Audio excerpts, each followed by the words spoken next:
ઉપલેટાના હાડફોડી ગામે survey number 18ની જમીન ઉપર ડિમોલેશનની કામગીરી કરવામાં આવી રહી છે।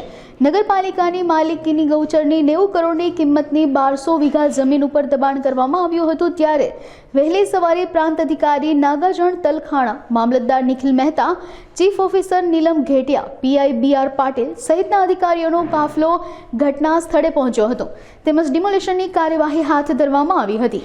દબાણગ્રસ્ત જમીનમાં કપાસ, એરંડા, ઘઉં, મકાઈ જેવા પાકો પર 15 JCB, 10 રોટાવેટર સહિતના સાધનો દ્વારા પાકનો નાશ કરી જમીન ખુલ્લી મૂકવામાં આવી હતી, તેમજ 4 દિવસ સુધી ચુસ્ત પોલીસ બંદોબસ્તમાં આ કાર્યવાહી કરી રખડતા પશુઓ માટે ચારાની વ્યવસ્થા કરાશે। નિખિલ મહેતા, મામલતદાર ઉપલેટા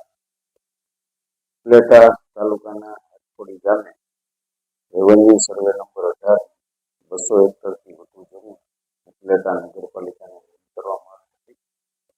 ઉપલેટા નગરપાલિકાને કરવામાં આવેલ આ જમીનમાં અમુક આસામીઓએ ગેરકાયદેસર કબજો કરી લીધેલ હોય ઉપલેટા નગરપાલિકા દ્વારા ધોરણસરની ફી ભરી દિયેલા કચેરી રાજકોટ મારફત આ જમીનની માપણી કરાઈ।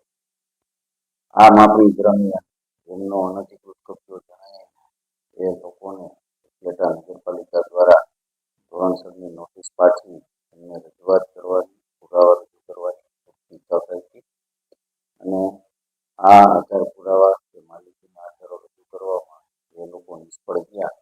તેમના દબાણો હટાવવાની કામગીરી આજરોજ સવારથી પ્રાંત અધિકારી સાહેબ ધોરાજીના નેતૃત્વમાં ઉપલેટા, ધોરાજી અને જામકંડોરણા આ ત્રણેય તાલુકાના રેવન્યુ, પોલીસ અને નગરપાલિકાના સ્ટાફને સાથે રાખી જુદી જુદી ટીમ બનાવી આજે સવારથી આ કામગીરી શરૂ કરવામાં આવી અને આજ રોજ સાંજ સુધીમાં અંદાજે 55 એકર જેટલી જમીનમાંથી દબાણો દૂર કરવામાં આવ્યા છે।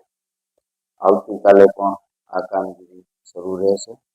આ કુલ જમીનની અંદાજિત કિંમત 80 થી 100 કરોડ રૂપિયા